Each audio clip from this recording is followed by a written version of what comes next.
کہ جن لوگوں نے یہ سوچ کر ہمارے اوپر مسلط کیا ہے، ان چوروں کو، ان ڈاکوؤں کو، ان غداروں کو، ان ایجنٹوں کو، کہ جن کے اوپر انہی اداروں نے یہ بارہا ثبوت دیے اور بارہا بتایا گیا کہ انہوں نے ملک کا پیسے کی منی لانڈرنگ کی ہے، انہوں نے ہزاروں ارب روپیہ ملک کا چوری کیا ہے، انہوں نے انڈین ایجنٹس کو ویزے لگوا کے پاکستان میں لائے ہیں، اور انہوں نے جو ایجنٹ پکڑے گئے ان کو فیسیلیٹیٹ کیا ہے، ان کو چھڑوانے کے لیے اقدامات کیے ہیں۔ یہ سارے وہی لوگ ہیں جنہوں نے پاکستان کو توڑا ہے، پاکستان کو توڑنے میں اپنی کرسی کے لیے، اقتدار کے لیے پاکستان کے دو ٹکڑے کیے ہیں۔ انہی اداروں نے جو ہمارے سر پہ ان کو بٹھایا ہے، تو اس سے ثابت ہو گیا ہے کہ وفادار کون ہے، اس ملک کے ساتھ وفادار کون ہے۔ اس ملک کے ساتھ پوری قوم جان چکی ہے کہ وفادار ایک ہی انسان ہے، ایک ہی شخص ہے، وہ عمران خان ہے۔ اگر عمران خان نے آواز اٹھائی کشمیر کے مسلمانوں کے لیے اور انڈیا سے تعلقات ختم کیے، اگر عمران خان نے آواز اٹھائی فلسطین کے مسلمانوں کے لیے کہ ان پہ ظلم ہو رہا ہے، تو اگر کسی کو تکلیف تھی اس بات سے اور وہ غلام بن کر ان کی پالیسیوں پہ چلنے کے لیے ہمارے ٹیکس کے پیسے پہ بیٹھا ہوا ہے، تو وہ یہ سوچ لے، وہ یہ سمجھ لے کہ اس قوم کا بچہ، اس قوم کی بچی، نوجوان، بزرگ، وہ اپنا خون بھی دینے کو تیار ہے اس قوم کے لیے، اس قوم کے لیے۔ اور بحیثیت مسلمان ہمارے پہ یہ فرض ہے کہ ہم کسی بھی مسلمان کے ساتھ اگر دنیا کے کسی کونے میں بھی زیادتی ہوگی تو ہم اس کے لیے آواز اٹھائیں گے۔ آج 36,000 زیادہ فلسطینی شہید ہو چکے ہیں، اتنی جرت نہیں ہے کوئی بات کر لے،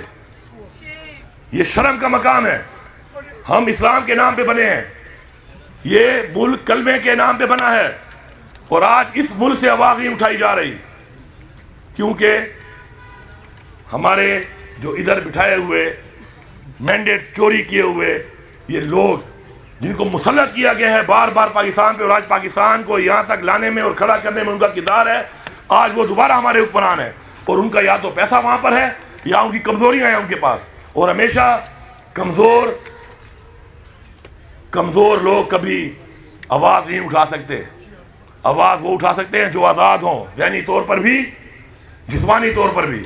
میں عمران خان صاحب کو آج کی یوم تاسیس کے اوپر مبارکباد دیتا ہوں۔ خان صاحب آپ جیل میں ضرور ہیں، لیکن میں مبارکباد دیتا ہوں کہ آپ کا جو خواب تھا کہ میری قوم جاگ جائے، آپ کی قوم جاگ چکی ہے، آپ نے اس قوم کو جگا دیا ہے، اور یہ قوم آپ کی طرف دیکھ رہی ہے۔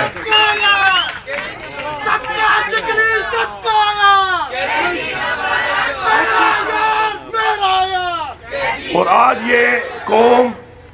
عمران خان صاحب آپ کی طرف دیکھ رہی ہے۔ ہم سلام کرتے ہیں آپ کی جرأت کو، آپ کی ہمت کو، اور آپ کی محب الوطنی کو، کہ آج بھی آپ پاکستان کو نقصان نہیں دینا چاہتے، آج بھی آپ کال نہیں کر رہے۔ اتنا بدترین پاکستان کی تاریخ کی دھاندلی، بلکہ دھاندلی کیا کہوں گا، میں تو کہوں گا کہ یہ تو بالکل آنکھوں میں مرچیں ڈالی ہیں انہوں نے، اس کے باوجود یہ قوم چپ ہے کیونکہ آپ کال نہیں دے رہے۔ اور آپ کی کال نہ دینے کی وجہ یہ ہے کہ آپ ہمارے بچوں کا احساس کر رہے ہیں، آپ اس ملک کا احساس کر رہے ہیں، آپ اس قوم کا احساس کر رہے ہیں، ورنہ ان کے پاس کوئی جواز نہیں ہے کہ آج ایوانوں میں بیٹھ کر یہ مینڈیٹ چوری کر کے بغیر عوام کے ووٹ کے یہ برجمان ہیں ان کرسیوں کے اوپر، جن کرسیوں پہ تو دور کی بات ہے ان کو تو جیلوں میں ہونا چاہیے تھا، اور وہ لوگ جو ان کو جیلوں میں ڈالنے کے بجائے ان کرسیوں میں بٹھا کے سلوٹ کر رہے ہیں، سلام کر رہے ہیں، میں ان کو بھی ایک پیغام دینا چاہتا ہوں کہ میں تو اس واسطے چپ ہوں کہ تماشا نہ بنے، میں تو اس واسطے چپ ہوں کہ تماشا نہ بنے۔ تم یہ سمجھتے ہو مجھے تم سے کوئی گلہ ہی نہیں، خدا کے لیے جاگو، اپنی غلطی کو مان لو، اپنی اصلاح کر لو۔ اپنی اصلاح اگر نہیں کرو گے تو خدا کی قسم آنے والی نسلیں معاف نہیں کریں گی ہمیں، نہ اس جہان معاف کریں گی، اور اس جہان بھی ہم نے جواب دینا ہے، اللہ کو بھی جواب دینا ہے، اور اللہ کی مخلوق کو بھی جواب دینا ہے۔ کیا جواب دیں گے ہم؟ کیا جواز ہے ہمارے پاس ان سب چیزوں کا جو ہم نے کی ہیں، یہ جو ہو رہی ہیں اس ملک پہ، اور ہم اس کو دیکھ رہے ہیں؟ تو انشاءاللہ وہ وقت دور نہیں ہے۔ یہ سارے کیسز تفصیل کے بارے میں اس لیے نہیں جاؤں گا کہ پورے پاکستان کے ہر لوگوں کو پتہ ہے کہ یہ کیسز کیا ہیں۔ توشہ خانہ میں عمران خان نے کوئی انلیگل کام نہیں کیا، اور عمران خان اس میں جیل میں ہے، جبکہ اسی توشہ خانہ میں انلیگل طور پہ جو گاڑی آپ نکال نہیں سکتے وہ یہ دونوں زرداری اور نواز شریف نکال چکے ہیں، وہ باہر پھرے ہیں، ایک جو ہے صدر بنا ہوا ہے، ایک جو ہے وزیر اعظم بنا ہوا ہے،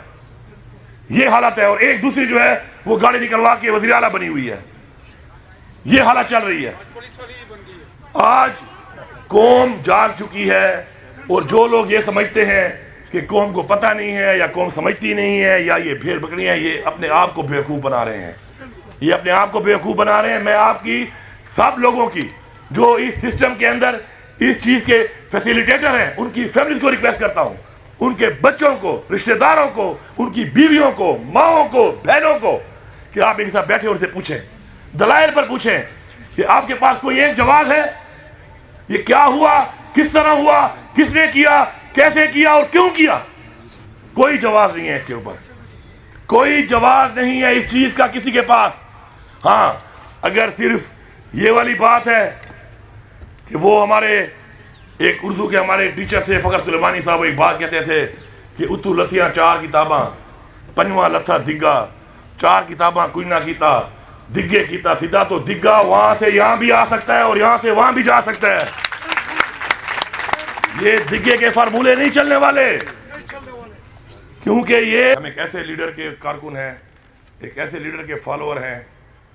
کہ انہوں نے ہمارے اندر ایک ایسا جذبہ، ایک ایسی ہمت اور ایک ایسا نظریہ ڈالا ہے کہ جو دنیاوی چیزیں ہیں اور جو میں کا بت، عمران خان صاحب کہتے تھے کہ میں کا بت توڑ دو، خوف کا بت توڑ دو، تو آج انشاءاللہ اس پاکستان میں ایسے کروڑوں نوجوان ہماری بہنیں پیدا ہو چکی ہیں کہ جنہوں نے خوف کا بت بھی توڑ دیا ہے انشاءاللہ، اور میں کا بت بھی توڑ دیا ہے، ایک قوم بن کے سوچیں گے اور انشاءاللہ ایک قوم بن کر دکھائیں گے، اور عمران خان کو انشاءاللہ میں آپ کو یہاں پہ آج یقین دلاتا ہوں کہ عمران خان کو مزید قید رکھنا اب کسی کے بس میں نہیں ہے، ان لوگوں کی جڑیں ہل چکی ہیں، ان لوگوں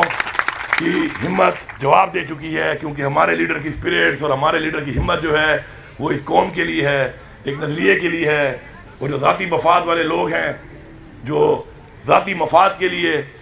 لگے ہوئے ہیں، انشاءاللہ ان کی ہمت جواب دے گئی ہے، نہ قوم کی ہمت جواب دے گی، نہ ہمارے لیڈر کی ہمت جواب دے گی، اور انشاءاللہ یہ آنے والا مہینہ جو ہے یہ پاکستان کی تاریخ کا وہ ایک فیصلہ کن مہینہ ہوگا، مئی کا مہینہ، کہ اس میں فیصلہ ہوگا کہ ہم غلام نہیں ہیں، یہ فیصلہ ہوگا کہ ہم آزاد ہیں، یہ فیصلہ ہوگا کہ ہم کسی کی غلامی قبول نہیں کریں گے، اور یہ فیصلہ ہوگا کہ ہم آزاد ہو کر اپنے بچوں کو غلام ہونے سے بچائیں گے۔ میں یہاں پہ دو باتیں کرنا چاہتا ہوں۔